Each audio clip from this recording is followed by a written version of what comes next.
Hello friends, मैं गौरव शुक्ला स्वागत करता हूं आपके अपने चैनल ई लर्निंग क्लासेस में। कल हमने पढ़ा था सिंधु घाटी सभ्यता के बारे में और आज उसी चैप्टर के कुछ महत्वपूर्ण प्रश्न हैं जो कि विगत कई वर्षों में जो कि कई कॉम्पिटिशन लेवल में आए हुए प्रश्न हैं, उनके बारे में हम लोग कुछ डिस्कशन करेंगे।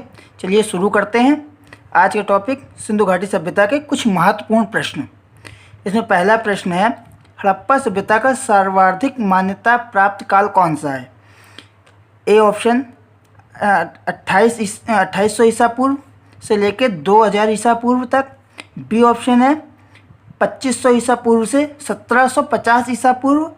सी ऑप्शन है 3500 ईसा पूर्व से 1800 ईसा पूर्व।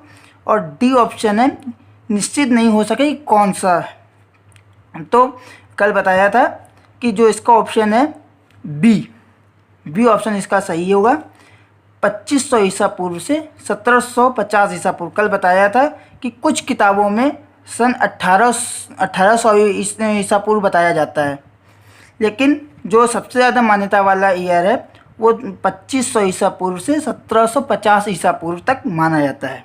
चलिए चलते हैं अपने दूसरे प्रश्न की ओर। सिंधु घाटी सभ्यता में घोड़े के अवशेष कहाँ मिले?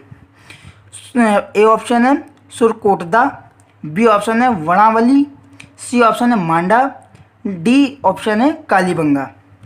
तो इसका सही ऑप्शन है सुरकोटदा। जो सुरकोटदा है वहाँ पे घोड़े के अवशेष मिले थे। और तीसरा प्रश्न है, घाटी की सभ्यता के अवशेष कहाँ तक मिले हैं? तो ए ऑप्शन है इसका पंजाब, दिल्ली और जम्मू कश्मीर। जो बी ऑप्शन है इसका राजस्थान, बिहार, बंगाल और उड़ीसा। C option Punjab, Rajasthan, Gujarat, Uttar Pradesh, Haryana. और डी ऑप्शन है पंजाब, राजस्थान, गुजरात और उड़ीसा। तो इसमें सही ऑप्शन कौन सा है? सही ऑप्शन है सी ऑप्शन। जो सी ऑप्शन है इसमें देखिए क्या, पंजाब, राजस्थान, गुजरात, उत्तर प्रदेश और हरियाणा, इन राज्यों में जो घाटी की सभ्यता है वो फैली हुई थी। इसके अलावा पाकिस्तान के संपूर्ण क्षेत्र में, जो पाकिस्तान का जो क्षेत्र है उसके पूरे क्षेत्र में घाटी की सभ्यता घाटी के अवशेष मिलते हैं। और दूसरा, अफगानिस्तान के पूर्वी क्षेत्र में भी इसके अवशेष मिलते हैं। चलिए चलते हैं अपने चौथे प्रश्न की ओर। सिंधु घाटी सभ्यता के लोगों का धर्म मुख्यतः किस पर आधारित था? तो इस पर ऑप्शन दिए गए हैं। पहला ऑप्शन है ए पशुओं और मानव की बलि पर, बी ऑप्शन है यज्ञ व अनुष्ठान पर, सी ऑप्शन है मोक्ष की संकल्पना पर और डी ऑप्शन है प्रकृति की पूजा पर। तो किस पर आधारित था? प्रकृति की पूजा पर।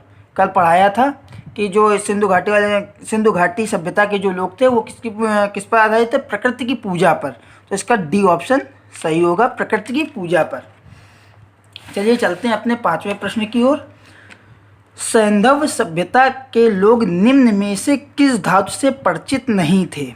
तो वह किस धातु? इसमें ए ऑप्शन है तांबा, बी ऑप्शन है चांदी, सी ऑप्शन है लोहा और डी ऑप्शन है कांस।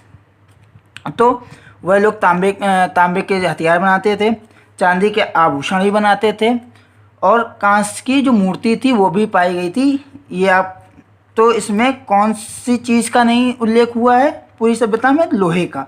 तो इसका ऑप्शन कौन सा सही है? लोहा। तो ये लोहे के धातु से परिचित नहीं थे। चलिए चलते हैं छठवें प्रश्न की ओर। छठवां प्रश्न क्या है? हड़प्पा वासी किस वस्तु के उत्पादन में सर्वप्रथम थे? पहला ऑप्शन कपास, दूसरा ऑप्शन मुद्राएं, तीसरा ऑप्शन जौ और डी ऑप्शन कांस्य के औजार। तो ये सबसे पहले किस चीज़ में सर्वप्रथम थे?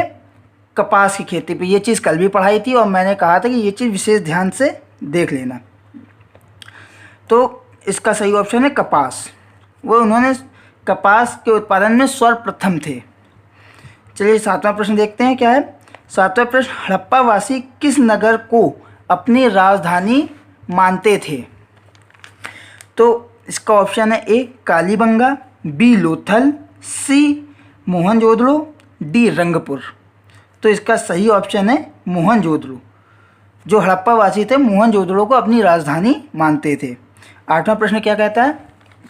8वां प्रश्न कह रहा है हड़प्पा का उत्खनन किस वर्ष में हुआ था? तो आप सभी को मालूम है, जो हड़प्पा पिछले आप पढ़ के आए हैं पहले, तो हड़प्पा सभ्यता का उत्खनन सन 1921 या 1924 या 1938 या 1920 किस वर्ष में हुआ था? इनमें से कोई नहीं, इसमें ऑप्शन ए 1921, सन 1921 में सही हुआ इसका उत्खनन हुआ था। तो ए ऑप्शन इसका सही है।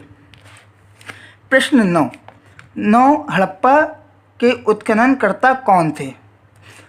ए sir John Marshall, B Dayaram Sahni, C S R Rao या डी एन जी मजूमदार। तो इसका सही ऑप्शन है बी दयाराम साहनी। और 10वां प्रश्न क्या है हमारा? सिंधु घाटी का रंगपुर नगर भारत के किस राज्य में है? ए पाकिस्तान, बी राजस्थान, सी गुजरात, डी पंजाब।